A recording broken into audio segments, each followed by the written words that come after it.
베드로전서를 볼까? 지난주에 사실 너무 갈등이 됐는데요. 베드로전서 3장 말씀으로 말씀을 정했습니다. 베드로전서 이 3장 1절부터 한 7, 8절까지는요. 사실 부부 관계에 대한 얘기예요. 남편이 이래야 되고 아내는 이래야 되고.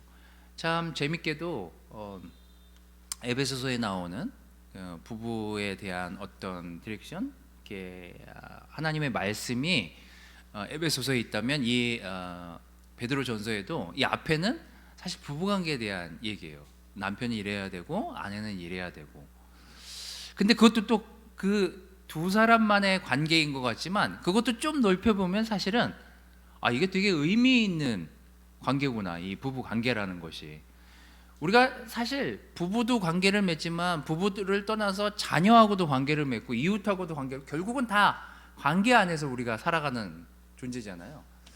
제가 이 3장을 읽으면서 지난주에 제일 많이 느꼈던 건 참 위로가 되는 말씀이구나. 이 참 성경이라는 게 놀랍구나. 이 참 위로가 되는 구절들이 되게 많구나라는 생각이 들어서 고민 끝에 여기로 정했습니다. 그래서 교회다움이 뭔지 오늘 여러분들하고 같이 말씀을 좀 나누도록 할게요. 자, 앞의 내용은 부부에 대한 이야기니까 그 뒷부분, 앞부분은 빼고요. 뒷부분 8절에서 10절까지 말씀을 여러분들하고 같이 좀 읽도록 하겠습니다. 여기 계신 분들은 같이 읽도록 하겠습니다. 시작. 마지막으로 말합니다. 여러분은 모두 한 마음을 품으며 서로 동정하며 서로 사랑하며 자비로우며 겸손하십시오. 악을 악으로 갚거나 모욕을 모욕으로 갚지 말고 복을 빌어 주십시오. 여러분으로 하여금 복을 상속받게 하시려고 하나님께서 여러분을 부르셨습니다. 생명을 사랑하고 좋은 날을 보려고 하는 사람은 혀를 다스려 악한 말을 하지 못하게 하며 입술을 닫아서 거짓말을 하지 못하게 하여라. 너무 찔리기도 하고 너무 격려가 되기도 하고, 말씀이 있어서 나를 돌아볼 수 있는 시간이 있다는 게 대단한 좋은 거구나. 대단히 제가 이렇게 저도 이제 학교를 다닌 지도 오래되고 공부를 이렇게 한 지도 오래돼서 코로나 시기가 와서 잘 됐다 싶어가지고 대학원에 등록을 해가지고 지금 몇 개의 과목을 좀 듣고 있습니다. 저도 좀 벅차긴 하지만 지난 학기에 제가 이렇게 들었던 수업 중에 어떤 병리학 과목 수업이었는데 거기 그 의사 선생님이 한 분이 나오셔서 특강을 하시는 거를 저희가 함께 그 강의를 듣게 됐어요. 그 정신과 전문의이셨는데 우리나라에서 유일하게 그 국제 심리 그 상담 자격증을 가지고 있으신 분이어가지고 그 관련하신 분들이 이제 들어와서 수업을 참관하고 그분이 이제 어떻게 그 자격증을 따게 됐는지에 대한 이제 노하우를 좀 듣는 시간이었는데, 어떤 분이 이제 이런 질문을 했고, 저는 그냥 참관하는 사람이니까 어떤 건 좀 어려운 단어도 있기도 해서 처음에는 좀 어려웠는데, 하여튼 그분의 질문이 근데 어떻게 그 자격증을 따려면 어떤 과정들을 거쳐야 됩니까? 이제 그런 질문이었어요. 근데 그 의사 선생님이 그 얘기를 하시더라고요. 저는 자격증을 따려고 한 건 아니지만 굉장히 저한테 도움이 많이 된 시간이었다고. 이 국제 상담 심리 자격증을 따려면 5년을 공부해야 되는데, 자기도 의사 면허를 가지고 그 공부를 시작했는데 3년 동안 자기에 대한 리포트만 내는 거래요. 3년 동안 자기만 연구하는 거예요. 남을 연구하는 게 아니라 내가 오늘 감정이 왜 이러지? 내가 오늘 기분이 어떻지? 내가 오늘 왜 이러지? 이거를 3년 동안 그 옆에 그 도와주는 교수님을 통해서 계속 그 리포트를 낸다는 거예요. 3년 동안. 처음에 1년은 이게 뭐 하는 짓인가. 근데 이게 이렇게 해가지고 자격증을 준다고? 처음에 막 여러 가지 고민을 했대요. 여러 가지 생각이 들고. 근데 이제 1년, 2년, 3년 정도 지나고 나니까 내가 왜 이런 느낌을 갖고, 내가 왜 이런 감정이 들고, 내가 왜 이거를 생각하는지를 이해하게 되니까 비로소 다른 사람이 보여지더라는 거예요. 이전에 자기가 상담했던 사람들에게 내가 빈 깡통인 상태로 다른 사람을 상담했었던 적도 굉장히 많았었다라는 걸 알게 됐다는 거예요. 근데 결국 성경이 얘기하는 게 뭐예요? 성경이 다른 사람을 보여주는 게 아니라 성경을 통해서 나를 보게 만들 때 제가 움직이잖아요. 우리가 성경을 통해서 뭔가 돌이키려고 할 때 그 성경이 살아서 움직이고, 그 성경 말씀이 내 안에 들어와서 내가 그 말씀대로 살려고 뭘 했을 때 그때 변화가 일어나잖아요. 결국 교회다움이라는 건, 제가 지금 저 말씀을 읽으면서 굉장히 위로가 됐던 건, 내가 저렇게 하고 있지 않구나라는 걸 느꼈을 때 그때 내 마음에서 좀 기쁨이 찾아오더라고요. 좀 많이 격려가 되고, 많이 이렇게 내 안에서 맞다, 내가 말씀대로 다시 살도록 노력해야지, 이제 이렇게 정신이 돌아오고 나니까 이 말씀이 굉장히 많이 사실 격려가 됐습니다. 한 마음을 품고 서로 동정할 수 있고, 서로 사랑하고 자비롭고 겸손할 수 있는지, 악을 악으로 갚을 게 아니라, 모욕을 모욕으로 갚을 게 아니라, 난 정말 복을 빌어줄 수 있는 그런 마음의 태도를 갖고 있는지, 그런 생각을 좀 많이 해보는 지난주였습니다. 항상 삶에서 어떤 문제가 일어나면 우리는 이런 생각들을 해보잖아요. 하나님 과연 어디서 이 시간, 이 중요한 시간에 나타나셔서 좀 이걸 정리해 주셔야 되는 거 아니야? 내 마음에서 이런 갈등이 일어나고 고민이 일어나고 정말 불편한 감정들이 일어나고 있을 때 하나님이 정말 나한테 뭔가를 확 보여줘야 되는 거 아니야? 빨리 이런 걸 누굴 통해서 정리해 주셔야 되는 거 아니야? 시각각 저는 그런 생각들을 좀 하게 되는 것 같아요. 우리에게 있어서, 또 우리 자신에게 있어서 교회다움이라는 건 무엇일까? 저는 이 교회에 대한 그 시리즈를 하면서 결국 이것이 맞다, 저것이 맞다, 이게 더 영적이다, 저게 더 영적이다, 그게 아니라 어떻게 그 말씀 안에서 균형을 이루어갈 것인가를 생각한다면, 하나님이 가장 본질적으로 내 자신에게 중요하게 생각하신다고 생각하는 그게 뭘까? 좀 이렇게 교회에 대한 정리를 하면서 이렇게 정했습니다. 과연 나는 믿음 있는 교회로 오늘 서 있는지를 우리 스스로 점검해 보는 매일의 과정, 매일의 훈련들이 필요하다는 생각이 들었습니다. 베드로전서 3장 7절은 이렇게 얘기하죠. 아까 우리가 읽은 구절은 아니지만 그 앞에 이렇게 나와 있습니다. 생명의 은혜를 함께 상속받을 사람으로 알고 존중하십시오. 그리해야 여러분의 기도가 막히지 않을 것입니다. 이 구절도 저한테 굉장히 많이 격려가 되고 도움이 됐습니다. 심지어 오늘 아침 집을 나오는 그 순간까지도, 이 자리에 오는 순간까지도 어떤 무거움들이 존재해요. 저도 존재하지만 아내도 존재하죠. 우리 뜻대로 안 되는 것들이 있잖아요. 아내가 이렇게 차를 딱 타면서 여보, 우리 둘만 천국 가자, 이렇게 이제 얘기를 하더라고요. 그 앞에는 여러 가지 이제 일들이 있는 거죠. 우리 둘만이라도 천국 가자. 저도 그렇게 살고 싶어요.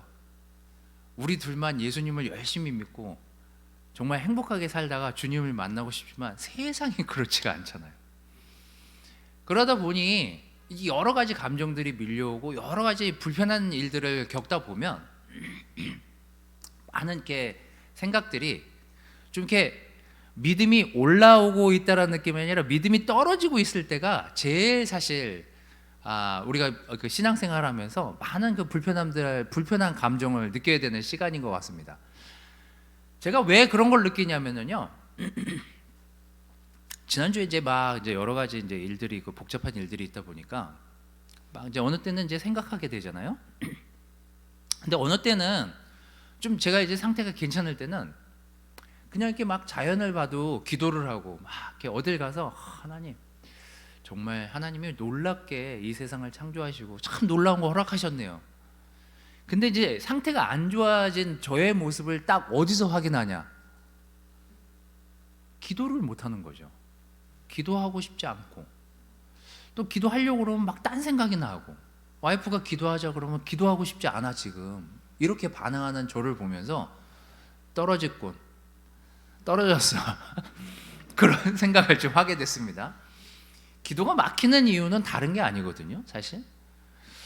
우리가 하나님한테 더 가까이 가 있고 하나님하고 잘 좋은 관계를 유지하고 있으면 기도가 왜 막히겠습니까? 꽃을 보면서도 하나님 너무 놀라워요. 뭐 자연을 보고 애들을 보면서도 애들이 아무리 우리의 믿음을 깎아먹어도 주님 저 애들을 인도하실 거라 너무나 믿습니다. 이렇게 지나가곤 하지만 이게 뭔가 기도가 안 되고 하나님 관계에서 제가 이렇게 떨어져 나가고 바닥을 치고 있다라는 느낌을 받을 때는요, 이게 뭘 해도 다 막히는 것 같다는 생각이 드는 거죠.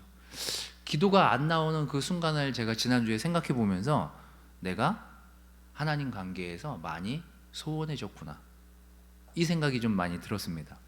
결국 교회다움이라는 건 우리 자신의 믿음을 점검해 보는 매일매일의 시간이 우리의 교회다움을 지키는, 우리의 교회다움을 알 수 있는, 알아채는 그런 시간이 바로 믿음이 내가 얼마만큼 있는지를 확인해 볼 수 있는 그런 척도를 내가 알 수 있다면 정말 교회다움의 모습을 가져갈 수 있지 않을까 생각이 들었습니다. 제가 지난주에 막 갈등했던 내용이 이거예요.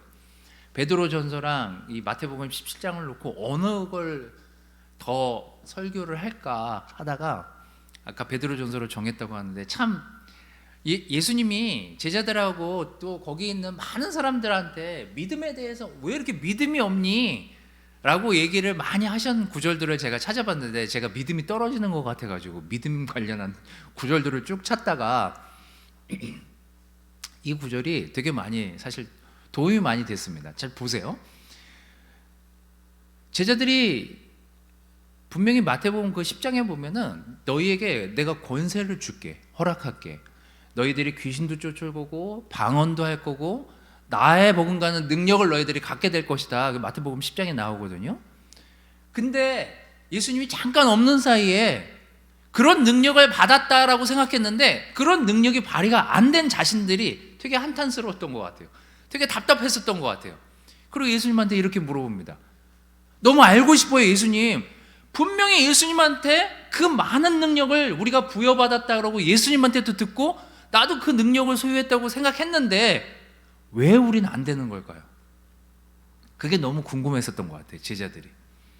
그래서 예수님이 굉장히 심플하게 이렇게 대답하시죠. 믿음이 없어서가 아니라 믿음이 적어서가 문제라고요. 내가 진정으로 너희한테 말한다. 너희에게 겨자씨 한 알만한 믿음이 있더라도 이 산더러 여기에서 저기로 옮겨라 하면 그대로 될 것이고 너희가 못할 일이 없을 것이다. 우리의 믿음의 분량이 나는 왜 이렇게 믿음이 없지? 표현이 좀 잘못됐다는 생각이 들어요. 나는 왜 이렇게 믿음이 작아졌을까? 나는 왜 이렇게 믿음이 작을까? 그리고 우리가 하나님한테 이걸 물어봐야 되는 거죠. 예수님한테. 제 믿음이 왜 지금 쪼그라들고 있는 거죠? 진급을 못해서? 제 믿음이 왜 자꾸 움츠러들고 있는 거죠? 믿음이 적기 때문이죠. 그래서 여러분, 우리의 교회다움의 모습을 많은 사람들이 저 사람 정말 대단한 것 같아. 어떻게 저런 상황에서 하나님을 찬양하지? 그때 놀라잖아요, 사실 우리가. 어떻게 나라면 저 상황에서 되게 실망하고 실족한 상태에서 굉장히 괴롭게 지낼 것 같은데 어떻게 저렇게 기쁠 수 있지? 사실 그게 우리의 마음을 움직이거든요. 그래서 여러분, 우리의 믿음이 어디에서 떨어지고 어디서 적은지를 주님께 물어봐야만 우리의 교회다움을 알 수 있다. 그래서 여러분, 지난주 여러분들이 어떻게 지내셨는지는 모르겠습니다만 믿음이 커져 있다면 그 믿음을 형제자매들한테 나눠주시면 좋을 것 같고, 믿음이 적었다면 내가 어디에서 믿음이 적었는지 예수님한테 물어보려고 하는 그 태도, 그게 결국은 교회다움의 모습을 갖추는 우리의 태도가 되지 않을까라는 생각이 들었습니다. 두 번째는, 교회다움의 모습 두 번째는요, 우리에게 계속해서 회개가 있는지를 스스로에게 자문해 보라는 것입니다. 베드로전서 3장 10절 11절 말씀인데요, 아까 읽은 구절이지만 생명을 사랑하고 좋은 날을 보려고 하는 사람은 다스리래요. 혀를 다스리고 악한 말을 하지 못하게 하고 입술을 닫아서 거짓말을 하지 못하게 하여라. 악에서 떠나 선을 행하며 평화를 추구하며 그것을 쫓아라. 결국 빛 가운데 그 빛을 경험했던 사람들,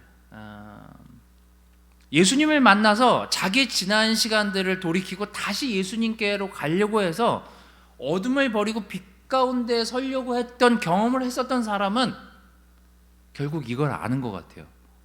내가 돌이켜 회개해야 되겠다라는 그 마음의 태도를 갖는 것. 그래서 악한 말을 하지 못하게 하고, 내 스스로가 입술을 닫아서 거짓말을 못하게 하고, 악에서 떠나서 선을 행하려고 하고, 평화를 추구하고 그것을 계속 쫓아가려고 하는 우리의 자세, 우리의 모습이 결국은 교회다운 모습을 찾아가는 과정이 아닐까라는 생각이 정말 많이 들었습니다. 교회에 놀라운 형제자매들이 많더라고요. 전 요즘 그런 생각을 제일 많이 하고 있는 시간인 것 같아요.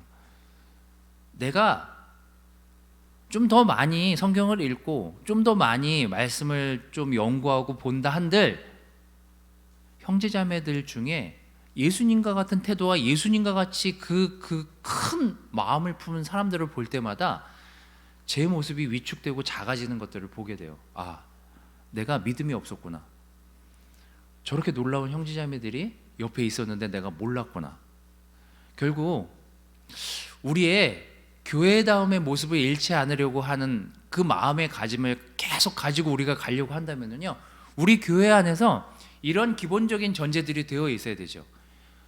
회개하면 우리가 다시 용서받고 하나님께 갈 수 있다라는 그 믿음이 우리 안에서 정말 자연스럽게 통용될 수 있다면 그 교회는 굉장히 놀라운 교회로 갈 수 있다는 생각이 들었습니다. 그냥 묻어두고 그냥 접어두고 가는 그런 것들이 아니라 꺼내놓고 서로가 사과할 수 있고 서로가 잘못을 받아들이고 하나님께로 갈 수 있는, 그것을 돕는 관계가 된다면 그거야말로 정말 놀라운 교회로 갈 수 있는 아주 기본적인 모습을 갖춘 교회가 될 수 있겠구나라는 것이 지난주에 제가 들었던 생각이었습니다. 제가 이것도 뭐 수업 듣다가 어떤 그 교수님이 그 책에서 읽고, 어거스틴이라고 참회록을 쓰신 굉장히 오래된 그 분인데, 이분이 죄를, 이 사람을 항상 네 가지로 이렇게 표현을 했대요. 죄에 대해서 사람에 대해서 이렇게 규정을 했대요. 사람이란 회개하면서도 늘 죄를 짓는 존재다. 근데 그 네 가지의 속성이 있다. 그 사람들의, 인간의 네 가지 속성이 있는데, 죄를 일으키고 나면 항상 축소하려는 경향이 있다. 우린 작게 얘기하려고, 이제 내 죄는 별로 이렇게 큰 것 아닌 것처럼 얘기하려고 하잖아요. 축소시키려고 하는 버릇이 있다. 두 번째는 남 탓하는 버릇이 우리에게 있다. 세 번째는 본질도 모른 채 회개하는 척하는 사람이 있다. 그리고 네 번째, 눈물로써 회개하는 죄. 네 번째에 대한 설명을 그 교수님 많이 하셨는데, 결국 우리가 아무리 울어도 눈물을 보여도 본인이 깨지지 않으면 그건 회개가 아니라는 거죠. 결국 본인이 스스로 돌이켜 완전히 삶을 바꾸려는 태도를 갖지 않는 이상은 그 회개는 온전한 회개가 아니라는 거예요. 또 그냥 잘 넘어가기 위해서 본질에 접근하지 못한 채 회개하려는 태도, 뭐 이런 건 뭐 너무 비일비재하잖아요. 앞에 두 개는 축소하거나, 제가 뭐 애들하고도 뭐 잘못하면은 내 잘못은 별거 아닌 것처럼 얘기할 때가 많잖아요. 그리고 또 남 탓하는 거, 엄마 때문에 그래, 아빠는 잘못 없어, 뭐 이런 거죠 뭐. 그래서 우리가 이런 존재라는 걸 알고 이 안에서 서로 이렇게 죄를 이야기할 수 있고, 또 그 죄를 회개하도록 돕고 함께 건강한 교회로 가기 위한 노력들을 서로 한다면 그게 진정한 교회다움의 모습으로 갈 수 있지 않을까라는 생각이 들었습니다. 세 번째 정리하면은요, 우린 늘상 여기서 말씀을 듣고 또 바이블톡에서 말씀을 나누지만 늘 우리 안에 준비되어 있는 자기만의 말씀들이 있는지를 체크해 보라는 거예요. 베드로전서 3장 14절 16절. 사실 3장을 천천히 읽어보면 격려와 도전이 많이 되는 장인데요, 이 장에 굉장히 중요한 내용이 정리되어서 마지막에 나옵니다. 내용이 이렇게 뒷부분에 나와요. 그러나 정의를 위하여 고난을 받으면 여러분은 복이 있습니다. 그들의 위협을 무서워하지 말며 흔들리지 마십시오. 완전 핍박이 한창 심해질 때였거든요. 이때 로마의 핍박이 심해졌을 때예요. 자, 이제 이들에게 이렇게 정리를 하면서 이 편지를 마칩니다. 다만 여러분의 마음속에 그리스도를 주님으로 모시고 거룩하게 대하십시오. 여러분이 가진 희망을 설명해 주기를 바라는 사람에게는 언제나 답변할 수 있게 준비를 해 두십시오. 그러나 온유함과 두려운 마음으로 답변하십시오. 선한 양심을 가지십시오. 그리하면 그리스도 안에서 행하는 여러분의 선한 행실을 욕하는 사람들이 여러분을 헐뜯는 그 일로 부끄러움을 당하게 될 것입니다. 로마는요, 1000년을 그 유럽 지역을 제패를 하면서 살았어요. 로마가 지금 아직도 존재합니까? 로마라는 국가로 존재하진 않잖아요. 교회는 존재하잖아요. 그렇게 핍박이 있었고 그렇게 고난을 받았지만 교회는 여직 있잖아요. 나라는 사라졌잖아요. 그들이 그렇게 핍박하고 고통을 주면 그들이 없어지고 자기네들이 더 흥할 거로만 생각했는데 결국 지금 뭐 2000년이 지난 역사가 보여주고 있잖아요. 그들은 망하고 교회는 지금 여직 살아서 말씀이 전파되고 있잖아요. 결국 우리가 가진 그 희망을 설명하려면 적어도 그 설명할 수 있을 준비는 우리가 되어 있어야 되지 않겠습니까? 그래서 저뿐만 아니라 여러분들에게 묻고 싶어요. 저는 이제 우리 애들이 항상 아직까지는 날카로운 질문들은 아니지만 하여튼 교회에 대해서, 하나님에 대해서 비판적인 질문들을 저희에게 쏟아붓거든요. 사실 과학을 공부하고 오면 이제 그런 얘기들을 많이 하잖아요. 안 믿어, 못 믿어, 아빠는 도대체 뭔 믿음으로 그런 걸 믿는 거야, 뭐 이런 거 얘기하잖아요. 막 이런 얘기들을 막 하게 되잖아요. 그때 막 어떤 때 답이 안 나오고 얘가 고집 피우는 것 같지만 막 저도 승질이 나고 막 화가 날 때가 있지만, 제가 아닌, 제 자녀가 아닌 누군가 그렇게 저한테 와서 귀찮게 계속 물어도 전 잘 설명할 수 있을 것 같아요.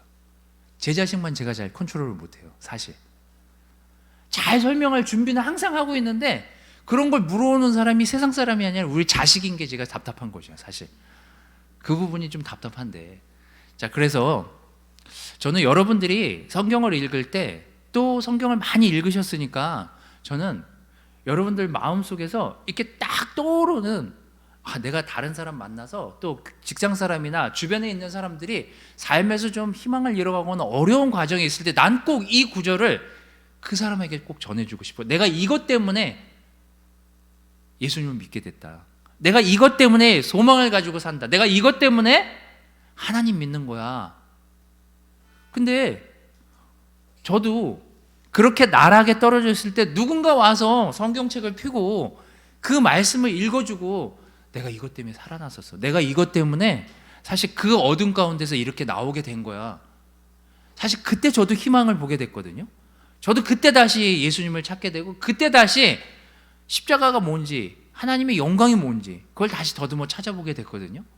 저는 우리 모두가 그런 준비들이 되어 있으면 좋을 것 같아요. 말씀이 나를 움직였다면 분명히 그 말씀이 다른 사람도 움직일 수 있을 거라는 그 확신이 우리에게 있다면 오늘 우리는 다른 사람에게 얼마나 친절하고 정말 아름다운 말씀을 잘 전달할 수 있도록 준비되어지고 있는지, 저는 이게 교회로서의 모습이 되어야 되지 않을까라는 생각이 들었습니다. 여러분, 저는 교회다움에서 여러분들이 이게 맞아 저게 맞아 그걸 여러분들에게 전달해 드리기 위해서 교회 시리즈를 한 게 아니라, 이걸 지금 예수님이라면 어떻게 보시고 어떻게 판단하시기를 원하실까를 보면서 지금에 있는 여러 가지 현안들, 내 가정의 문제들, 내 직장의 문제들, 내 사회의 문제들, 지금 보는 처해 있는 이 환경의 문제들을 어떻게 볼까를 보기 위해서 제가 여러분들에게 교회에 대한 말씀을 좀 길지만 드렸었던 것 같습니다. 저는 믿음이 있는 한 사람 한 사람이 됐으면 좋겠어요. 저를 포함해서 우리 모두가 그런 믿음이 살아있는 공동체가 된다면 그 교회는 건강하게 지날 거예요. 아무리 바이러스가 난무해도 안 걸리는 사람이 있더라니까요. 캠퍼스에도 있어요. 신기하더라고요. 제가 기침을 그렇게 콜록콜록 했는데 안 걸리더라고요. 태경이 좀 건강해 있는 거 봐요. 계속 같이 있었는데. 저는 건강한 공동체, 건강한 한 사람 한 사람은요, 결국 믿음이 있는 사람이기 때문에 그 믿음을 얻었으면 돼요. 또 제가 부족했을 때 누군가한테 그 이야기를 듣고, 또 내가 믿음이 있다면 다른 사람한테 그 믿음을 나눠줄 수 있고, 그래서 교회가 건강하게 지어져 갈 수 있도록 서로 돕는 그런 교회가 됐으면 좋겠습니다. 회개는 교회 안에서 반드시 필요해요. 또 없을 수가 없어요. 우리는 늘 죄 가운데 살고 있고 하루에도 몇 번씩 죄된 마음의 모습들을 드러내 보이곤 합니다. 하지만 우리가 돌이킬 수 있는 방법들을 알고 있다면 전 늘 주변에 있는 사람들과 회개에 대한 마음을 나누는 그런 건강한 공동체가 됐으면 좋겠습니다. 그리고 여러분이 간직하고 있는 그 말씀을 우리 형제자매들하고 계속 나누면서 우리의 믿음을 계속해서 세우는 그런 교회가 됐으면 좋겠습니다. 교회에 대해서 각자 생각하고 있는 느낌들, 각자 내리고 있는 정의들은 다를지 모르겠지만 예수님이 주신 말씀에서의 기준들, 또 예수님이 우리에게 가고자 하는 그 방향성을 가르친 것은 결국 굉장히 심플한 것 같아요. 우리에게 오늘 믿음이 있는지, 우리에게 오늘 회개가 우리 안에서 계속 통용되어서 사용되어지고 있는지, 말씀이 준비되어져서 말씀이 서로에게 통용되어지고 있는지, 그래서 건강한 교회를 유지하는 우리 모두 한 사람 한 사람이 됐으면 좋겠습니다. 말씀을 마치도록 하겠습니다.